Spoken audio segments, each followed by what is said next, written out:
know that by this time yesterday, my brain was totally fried. So I want to promise you that there will be no code samples, no technical details about anything that your brain may no longer have sequences to process. This session, however, may feel a little bit more like going to therapy than going to class. So for the next 40 minutes between now and when they open the beer up again, we're going to spend some time talking about Imposter Syndrome. For those of you that don't know me, my name is Amber Behrens. I'm an architect on the Millennium Platform Group. I'm currently working with the Island Health Innovations team that's in Victoria, British Columbia. So history is littered with fascinating stories of famous imposters. These con artists put forth extraordinary effort to fool the people around them. They got away, for a time at least, with posing as someone or something they were not. This is my favorite imposter story. In the movie Catch Me If You Can, did everybody see it? Does everybody remember this movie? Maybe, yeah, okay. So Leonardo DiCaprio played the part of Frank Abagnale. In the 60s, Abagnale successfully impersonated a pilot, a doctor, a lawyer, and a teacher, all while stealing thousands of dollars by producing fraudulent checks. Here's another great imposter. In the Disney movie Mulan, which is based on a legendary Chinese character, or Chinese woman, she posed as a man to take her father's place in the army. So with some creativity and determination, human beings are capable of pulling off some incredible feats of trickery. But then, what about these people? Who is this? Mike Myers is waiting for the no talent police to come and get him. Who is this? Do you know? She doesn't understand why anybody would want to see her in a movie. She doesn't know how to act. Who's this? She's written a lot of books, but she wonders every time, that she has wondered, I guess, each time a book was published, that they're going to find her out. She's run a game on everyone. She's not really good at this. Are these people imposters? I think we can all agree that we're not, and we're not movie critics, we're not book review critics. But then, why are they waiting for the no talent police to come along and find out that they're faking it? Why don't these people feel successful? Why don't they own their own success? Perhaps you experience the same kind of dichotomy between a public face of confidence and private voices of self-doubt. Maybe you dismiss your accomplishments and are waiting in fear for your peers or your manager or someone to discover that you're actually fooling them. So I suspect that many of you identify with these thoughts or have in the past, or you probably wouldn't be sitting in this room right now. So rest assured, you are not alone. I first discovered imposter syndrome when I was in college. I can't even say now what brought it to my attention, but I immediately identified with the idea of being successful but not feeling like it was warranted. 15 years ago, it was difficult to find information about imposter syndrome.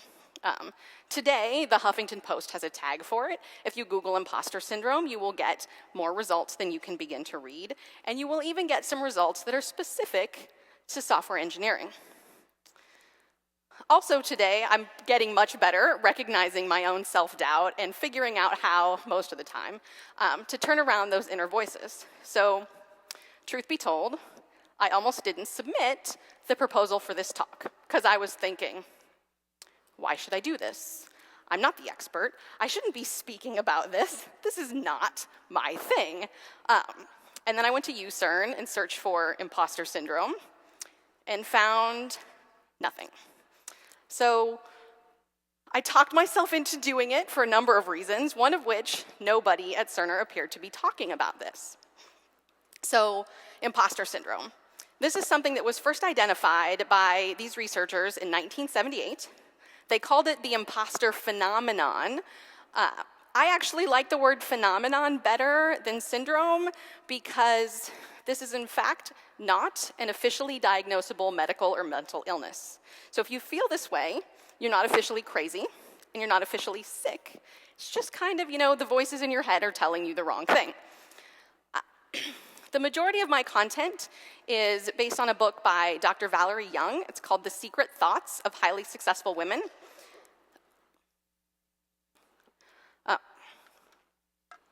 A number of people have asked me if my talk was based upon the book Lean In. It is not. I haven't read it, although after enough people asked me that, I downloaded it to my Kindle and I read the introduction. So I can tell you at this point that I think there's probably some overlap in the content, but that's not where the majority of my information has come from. So if you identify with imposter syndrome, you're not going to walk out of here completely cured. I cannot do that in 40 minutes. But I hope you will, however, kind of understand the reasons that people feel like an imposter, that you recognize imposter syndrome behavior in yourself, maybe in others. And we're going to talk about some ways to overcome it, and I also have some links to more information. So Dr. Valerie Young has identified 7 sources of imposter feelings in successful individuals. And understanding these is just a way to help you know why you're thinking the way you do, might be a way to kind of begin to overcome it if you know what they're rooted in. There are 3 that I don't have a lot of information about that I kind of cut because of the purposes of this audience. So those are working in a creative field, but that kind of helps to explain the actors and the author that I pointed out before. One is being a student. I didn't give a lot of information about that because most of us are not students. And working alone can also kind of lead to imposter syndrome. So the first reason is maybe your family and your childhood. So to be honest, when I first read this, I wanted to overlook it. I wanted to say, why does everything that's wrong with me as an adult have to root back to some problem when I was a child? But I told you that this was going to feel maybe a little bit like therapy. So I kept reading about this, and I ultimately decided that my parents' own desire to keep things kind of equal between my sister and I probably has contributed to the way I feel about my own success. So as a child, even up through high school and college, I often felt like I wasn't really allowed to do better than my sister. So she was a year ahead of me in school. I was always very eager to outperform her. I was actually thrilled in high school when we took the same class at the same time, because then if I got a better grade than her, they couldn't explain that away. Now, I know it's kind of sad, what is wrong with me? Why does it matter? I'm sure, of course, that my parents' real motivation behind this was just to, keep either of us from not feeling badly if we didn't do as well as the other person.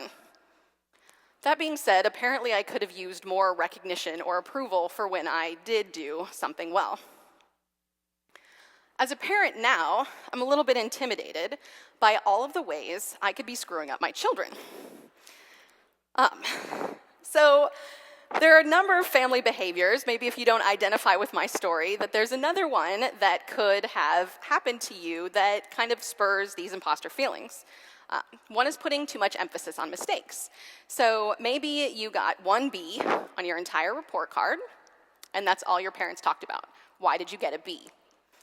Maybe you did really, really well, and they said, that's nice, and just dismissed what you were doing. I know there are parents that expect gold medals from their children all the time. If you're always expected to be number 1, you don't see yourself as successful if you didn't get the top honors. One that bothers me a lot today that I see, especially in children's sports, is unwarranted praise. Everybody gets a trophy. My kids have medals. All they did was show up, ran around on a field. They got a prize. If you get a lot of unwarranted praise, you can end up not really understanding when you did well and that the praise really was warranted. The final one is rejecting the family business. If your parents expected you to be a doctor and you're here now, maybe you don't necessarily feel successful because you didn't do that thing that they wanted you to. So the next bit of information is about organizational culture. This could be any organization, but I have some things here that are about software engineering specifically. So I think this is a great quote. There are sadistic scientists who hurry to hunt down errors instead of establishing the truth. Has anyone ever sat in a code or design review that resembled this remark? Considering that the point of those meetings is to find errors in the first place, maybe this is not so surprising. I know people who have cried after code reviews. I'm sure in some of those cases, it was the result of some of these people who were just taking pleasure out of looking for problems. Another thing about organizational culture that applies a lot to software engineering is the way open source projects or other things work as meritocracies. The constant need to prove yourself can be exhausting, and the more you move up, the more talented people you're compared against. Also, I don't really believe in meritocracies because I think all of us are judged and judge other people on more than just merit.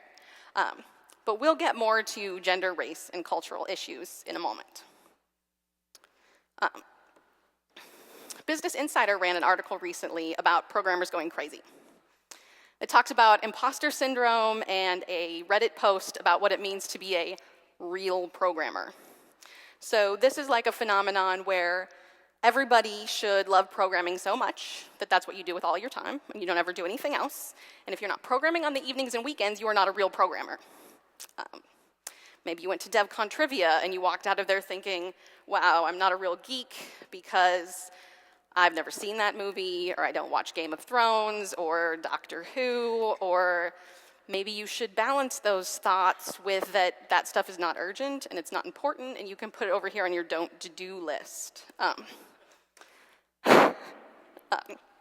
So, I mean, the point is, if you maybe feel underqualified to do your job because of something like that, just think for a moment about if your team or your project or if it's software engineering culture that's contributing factor to that.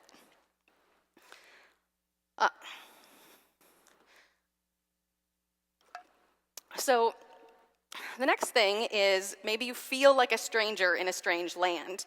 So US Supreme Court Justice Sonia Sotomayor said that when she arrived at Princeton, she felt like a visitor landing in an alien country. Years later, she still admitted that she was continuing to look over her shoulder and wonder if she measured up. Operating outside of your cultural or socioeconomic class, or just being in an environment that feels foreign, can make a person wonder if they really belong. So in Sonia's case, it was being a child from a blue-collar family arriving at this Ivy League college. This can even just be being a woman in a business world or a software development world that is dominated by men. If you look at the books that are available about surviving organizational culture, many of them are geared towards women. The book that I got a lot of information from this talk from is called Secret Thoughts of Highly Successful Women. I read the introduction to Lean In. She's very much speaking to women, but she makes the point that it can be applicable to men as well. If you go to Amazon and just look at the other people searched for items, all of those books are geared towards women. There's no genre of similar books for men. And this can also be being a stranger in a strange land. This is where imposter feelings differ from general low self-esteem. So the woman might feel like a fraud in the realm of the US Supreme Court, but when she's at home in her house in the realm of relationships and family, that's where women are not strangers in a strange land, and she's not going to necessarily feel like a fraud at that point. So similar to being a stranger in a strange land is representing your entire social group. This is one of my favorite XKCD cartoons of all time. You don't have to raise your hand, but have you experienced this? Have you done this to other people? Have you assumed that because one person sucked at math or whatever, that all people like them also sucked at math? This is an idea that can be applied not only to gender, but to race, cultures, and disabilities. Some of the things that I've read is about, maybe if you're the only blind person in your organization, that you have to represent all blind people. So another US Supreme Court Justice, Sandra Day O'Connor, said that she feared that if she didn't perform well enough on the Supreme Court, that it would make life more difficult for other women. Being a minority really does matter. Some of the researchers at MIT found that once the percentage of female students in a given program rose above 15%, all of the women's academic achievement improved. So Young's book devotes a lot of space to these kind of differences in the way men and women behave and are treated. I'd love to chat about all of them because I find a lot of it fascinating, quite frankly. But we're going to stick to a few of my favorites. So the first is just words. Movies and books for women are referred to as chick flicks or chick lit. We don't have similar cutesy names for the kind of action movies that are popular with men. The other one is the word little. Scream like a little girl. What's your little idea? When is your little show? I hate to admit it, but I use the word little a lot with my daughter, more than I do with my son. Now, she is a very adorable little girl. She is only 7, but my son is only 10. Why do I call her a little girl and I don't call my son a little boy? The big example that I've seen here with my items like what's your little idea or when's your little show is that this concept is even applied to adult women when people ask each other about their other projects. Another research project looked at single gender and mixed gender playgroups and found that in kids as young as 2.5, the boys paid less attention to the girls in their group than they did to the other boys. In mixed gender group projects, even of older kids, the girls are minimized or insulted by the boys. So this can happen even to adults that are headed to the highest job in their field. Here's another US Supreme Court justice. She's talking about going to a meeting, presenting an idea, and being ignored. And then another person, presumably a man, repeats the same idea, and then everybody thinks it's a great idea. Psychology professors were asked to evaluate fictitious candidates for a job. They showed a 2-to-1 preference for Brian over Karen, rating him as superior even though their credentials were identical. And that is why James Chartrand wears women's underpants. So, in an attempt to get more freelance writing gigs, a woman, she won't even reveal her real name at this point, she started marketing herself as James. She was also marketing herself as herself at the same time, but she found that everything was easier as James. It was easier to get work, there were fewer hassles, she got more respect, she got fewer requests for revisions in her writing. People were asking for his advice. Now, the sad news here is that male bias is not the problem. Women hold other women to higher standards as well. We all need to take questions about the competency of a social group seriously, but not personally. We should look for ways that we might contribute to stereotyping ourselves and other social groups. If you find yourself in this situation, kind of ask yourself, would you respond the same way if the person in question was a different race or gender? So the next thing I want to talk about is how to stay ahead of the no talent police. This is not quite the same, or how we try to stay ahead of the no talent police, which is of course not the same as staying ahead of the actual FBI. So Frank Abagnale was constantly running from Carl Hanratty, not a real person's name, by the way. It was totally like a conglomeration of real people. But this guy is not chasing you. In fact, nobody is chasing you. But there's a number of ways that we subconsciously or consciously do things to avoid capture. Between the original researchers and Dr. Young, who wrote the other book, there are 7 different ways that people engage in kind of conscious or subconscious behavior to keep from being caught. So one is over-preparing and hard work. This seems like a good thing, right? We should be working hard and we should be preparing. That leads to success. The problem is that if you don't own the success, the anxiety of possibly being caught does not go away. Hard work should enhance your confidence, but an imposter might just feel relief at escaping detection. This person might say something like, "No one can fault me for not giving 200%. Holding back seems like kind of an odd behavior, but this person might think, if I'm going to fail, better because people think I'm lazy than because I'm stupid. This imposter gives less effort so that they have that possible excuse for failure. Or maybe they're trying, but they take themselves out of the running for a promotion or something to avoid a vulnerable situation. Maybe they decline new opportunities. They get offered to be on that new project, but they stay in a comfortable position. Maybe they don't stand up for their ideas in the face of opposition. Another thing is maintaining a low profile. This person just doesn't stick their neck out.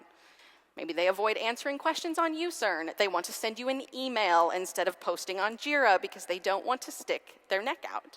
Maybe they've switched jobs, switched teams a lot, so that they have that as an excuse for having that low profile. Procrastination. We all procrastinate. The question is, why are we doing it? It may not just be because the task is unpleasant, but because we fear the task will lead to our eventual undoing. This person is avoiding the work associated with new or big tasks, maybe responding to failure or criticism with the excuse that the thing was done at the last minute. Some people even take procrastination to the extreme of never actually doing the task. I have a friend who's ABD. Do you know what that means? All but dissertation. So this is someone that has done all of the work for a PhD, but not finished the dissertation. There's a term for that. There's a thing, like people know what that means in the academic world. In our world, I think maybe this person would be someone who might find a reason to give a high-profile project to somebody else. They're not going to finish it. If they didn't finish it, then you can't accuse them of not doing well. It's somebody else's thing. Lastly, self-sabotage. This is one of these that I think is definitely subconscious. I don't think most people are thinking, how can I make my life really hard on purpose so that I have an excuse for not doing something well?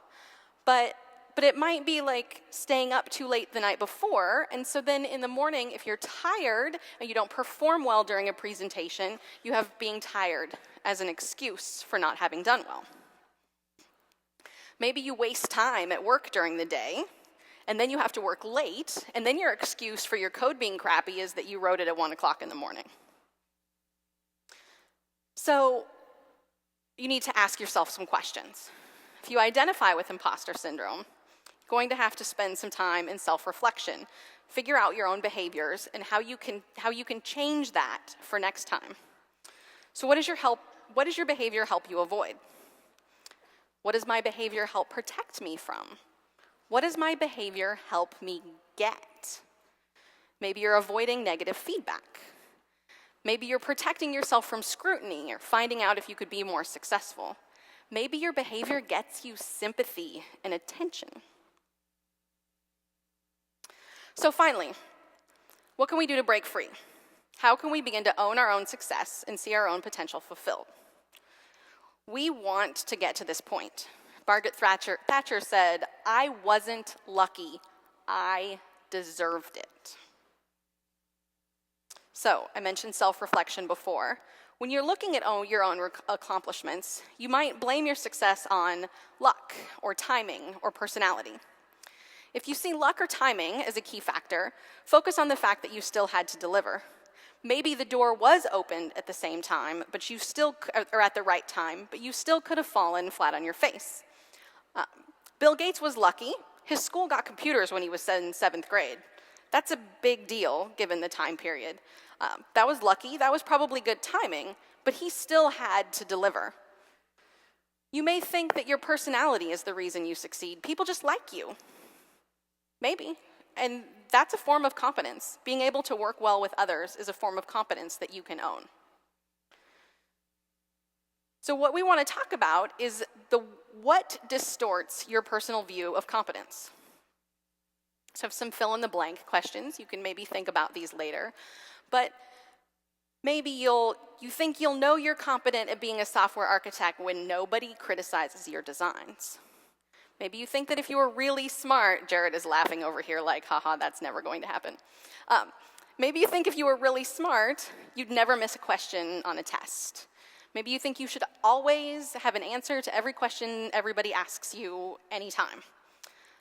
Maybe you think if you were really qualified, you'd never have to ask for help.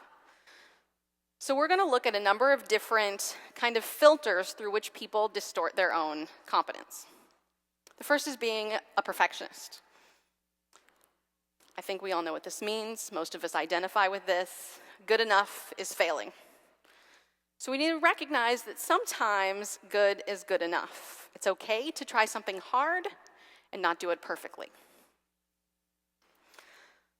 Some people expect that everything should always be easy. This might be you if high school was easy, and then you got to college and went, oh, I have to try. Or maybe high school and college were easy, and then you got to work and realized that everything is no longer easy and you don't understand what happened because everything has always been easy. So we need to recognize that success takes deliberate practice. Focus on what you can learn from a new opportunity instead of focusing on what you currently don't know. The expert's view of competence is one that wants to amass vast amounts of knowledge before putting it to use. So this person might have multiple advanced degrees and still feel like they don't know enough in order to do something with their knowledge. Maybe you have somebody that you work with, maybe you are constantly asking for more training on some topic before you're willing to write a line of code. You don't have to know everything. You just have to be smart enough to find the answers. All of us are ignorant, just maybe on different subjects. The rugged individualist believes that she shouldn't need help. This is men not asking for directions, right? They're going to do it themselves. We don't need any help. Asking for help is not a sign of weakness. Competence is not doing everything on your own. Competence is identifying what needs done and getting the job done, whether or not that means doing it yourself or borrowing brains from someone else, as US President Woodrow Wilson said. Henry Kissinger, who was the Secretary of State for Nixon and Ford, also said that he just assumes that everyone is smarter than he is, so that he should be getting information from other people all the time.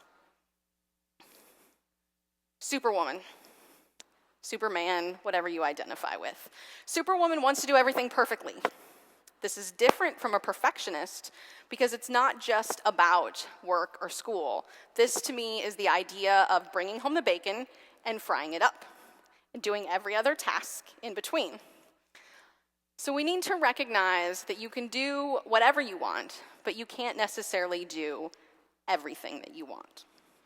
Even at work, you might just try to be Superman at work, multiple projects, teaching a class, managing a half a dozen direct reports, and then you come to a conference and like your to-do list grows longer because you want to buy some hardware and start selling things on Julia's site, and then, you know, if you went to Dane's talk, he had this whole list of things you maybe shouldn't be doing, and you're trying to do all of that. You can't do it all. Put some stuff in that don't do column, like watching Game of Thrones. I know, some of you are offended. They're like, oh my God, she's not going to watch that? No, I'm not. So an important thing here is how we respond to failure. There's some more gender generalizations here, but I'm just going to go with that. Feel free to filter it out if you don't identify appropriately. So another MIT professor, who was also the former Secretary of the US Air Force, Sheila Widnall, said that if you treat a male student badly, he will think you are a jerk. If you treat a female student badly, she will think you have finally discovered she doesn't belong in engineering. Girls have a tendency to blame failures on a lack of ability and success on outside factors. Boys do the opposite. This is my son. Nothing is ever his fault. The teacher was mad at him. The test was too hard. He didn't know. The referee was against him. That was a ball, not a strike, and it is definitely not his fault. In college, female engineering students are more likely to drop out of the program altogether than repeat a course. Their male counterparts will just take the class again and keep moving on. This is something I noticed myself even when I was in school before anybody ever told me about it. There were plenty of guys, this was in like the 90s, right? When like everybody was trying to major in computer science. There were plenty of guys that got C's, and they were happy with that, and they just kept going. There were girls that got C's in intro to programming, and then they disappeared. It was only the girls that were doing really, really well that stayed in the program. So how should we respond to failure?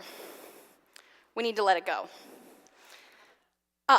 So I actually put this image on this slide, and then yesterday, Katie posted something to Facebook. There was a speech by the director of Frozen in which she said, when you are free from self-doubt, you are free to fail better. You accept criticism and listen. Now, I'm a little disappointed that she didn't actually say let it go in the speech. But the point is exactly that. I have to admit that my brain holds on to a lot of past failures, including like stupid things that I've said that I wish never came out of my mouth.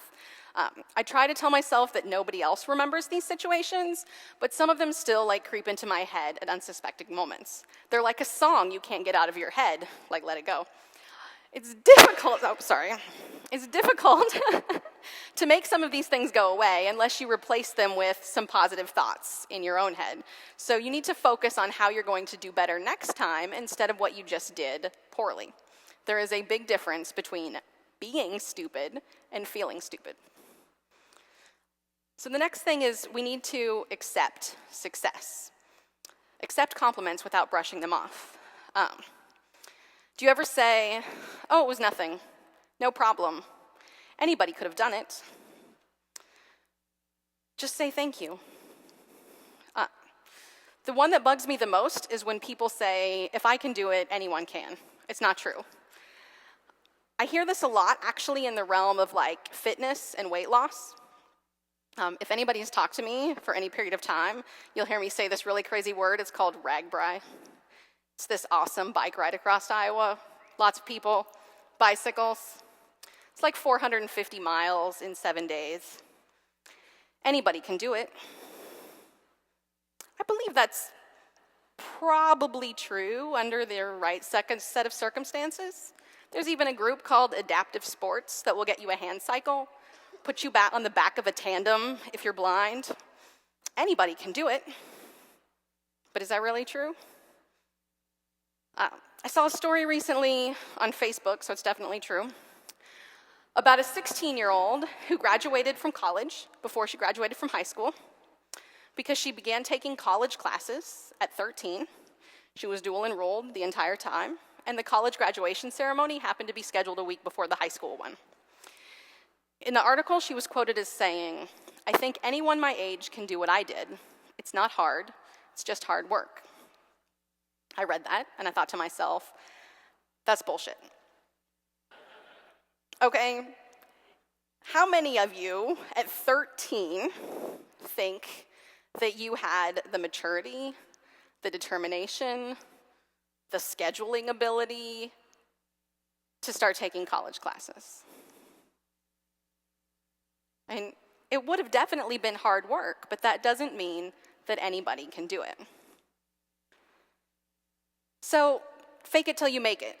This sounds like the opposite of what I should be telling you, because if you already feel like you're faking it, being told to fake it some more maybe doesn't make sense. But the point is not to wait to feel totally sure of yourself until you step up your game. Truth be told, I've never seen Project Runway, but I like this quote. Watching Project Runway, also on my don't do list. So many men already know kind of like naturally how to fake it. We teach them when they're children, like they play football for the first time and they're told to like fake a pass and move this way. There's also another phenomenon actually called male answer syndrome, which describes the chronic answering of questions regardless of actual knowledge. I'm sure we've all sat in class with that guy at some point in time. So I have two stories about faking it that I really like.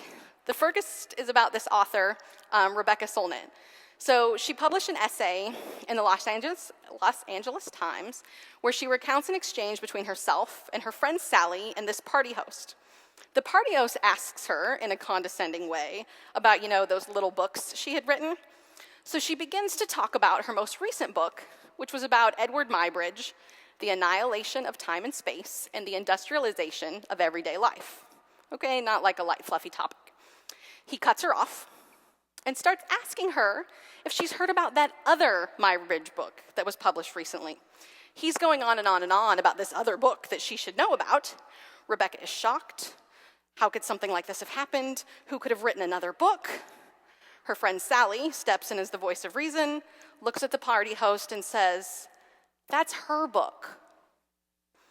Even after this revelation, the guy keeps holding forth, as Rebecca put it, talking about, I actually just read about the book. I haven't actually read the book. And he's just still going on and on, faking what he knows in the conversation. Another story about a graduate student who stopped by a friend's university laboratory as she conducted an experiment on rats swimming in a Smurf pool. When the girl arrived late to her own class, she told her professor that she was watching rats swimming in a Smurf pool. And the instructor said, "Oh, I believe I've read about that." A visiting dignitary said, "How is Smurf's work going?" And another grad student said, "I read his last article." Apparently, Papa Smurf had been really busy. This is the point at which that particular graduate student realized that everybody was faking it. When she was in a conversation and other people seemed to know everything, they probably really didn't. So even if you have trouble with faking it on purpose, recognize when you hear other people talk that they might just be full of it. So a last bit of advice is to be gutsy. Take more risks. I've probably said this a dozen times in the past week, is that it's easier to apologize than to get permission. That's one of my favorite Grace Hopper quotes of all time. She also said that a ship in port is safe, but that's not what ships are built for. Sail out to sea and do new things. So there's some fun stories in the realm of being gutsy as well. One summer, a teenage boy talked himself into a day pass at Universal Studios. The next day he came back, waved to the guard like he belonged there, walked on in, hung out with the directors, the actors, the writers, the editors. He even took over an empty office and put his name on the building directory. Now, I think you could argue that Spielberg was a bit of an imposter that summer, but that's the kind of gutsy move that helped propel him to where he is today. Now, I'm fairly sure that would be hard to get away with anymore with all of the security, but just something to think about. So, Frank Abagnale, that's his actual picture, by the way, he spent time in prison in 3 countries before he launched a legitimate and successful career as a security and fraud consultant working with the US government. But unlike him, we are not imposters. We don't have to do jail time in order to begin rewriting our own stories. So it's time to rewrite your story. Rewrite your story with confident, non-imposter statements. What would you rather feel? What would the positive voices in your head rather say? What would you rather do?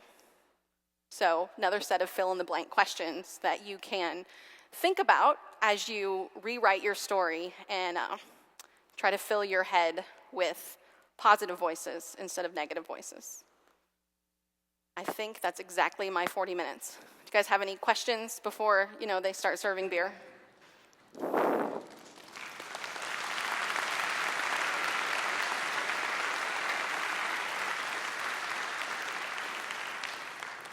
Go ahead. Hi. I was just wondering, there are some of us here that are in a creative field, and I know that you left that out of the presentation intentionally, but what advice could you give, people like us purple-shirted people that are here today? I think a lot of the advice is the same. What I left out is kind of why people in a creative field develop imposter syndrome, and the reason is really that there's no right answer, right? So if you think about art, what one person considers to be great art is not necessarily what another person considers to be great art.